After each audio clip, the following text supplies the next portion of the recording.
descended from a very large, tall, and stout race of beings, much larger than the generality of people in other parts of the globe, being commonly considerably above 6 feet in height, and every way well proportioned. I was then about 6 years old. One day, messengers brought to my father that the place had been invaded by a numerous army that was instigated by some white nation who equipped and sent them to subdue and possess the country. A detachment came from the enemy to my father and informed him the whole army was encamped not far out of his dominions and would invade the territory and deprive his people of their liberties and rights if he did not comply with the following terms. These were to pay him a large sum of money, 300 fat cattle, and a great number of goats, sheep, and donkeys. My father told the messenger he would comply, rather than that his subjects should be deprived of their rights and privileges. Upon turning out those articles, the enemy pledged their faith and honor that they would not attack him. On these relied, and therefore thought it unnecessary to be on his guard against the enemy. But their pledges of faith and honor proved no better than those of other unprincipled hostile nations. The same night which was fixed upon to retreat, my father and our family set off about the break of day. We directed our course for a large stroke playing some distance off, where we intended to conceal ourselves from the approaching enemy until we could refresh ourselves a little. But we presently found that our retreat was not secure.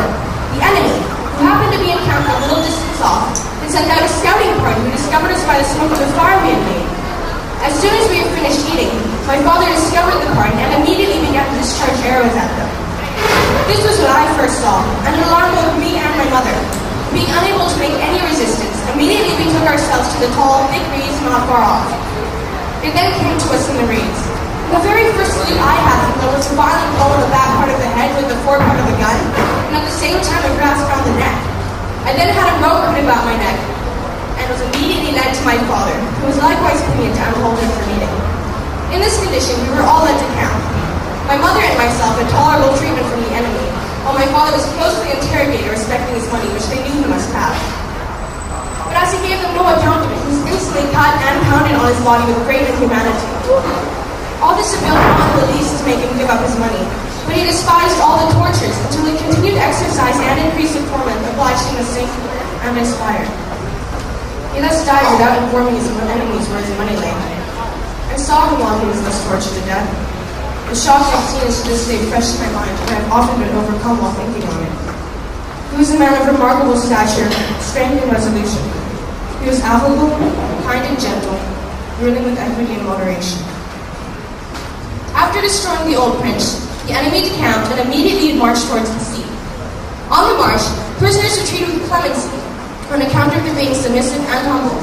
Having come to the next tribe, the enemy laid siege and immediately took men, women, children, flocks, and all their valuable effects. On a certain time, I and other prisoners were put on board a canoe, under our master, and rowed away to a vessel belonging to Rhode Island. While we were going to the vessel, our master told us to appear to the best possible advantage for ship. I was brought on board for 4 gallons of rum and a piece of calico, and called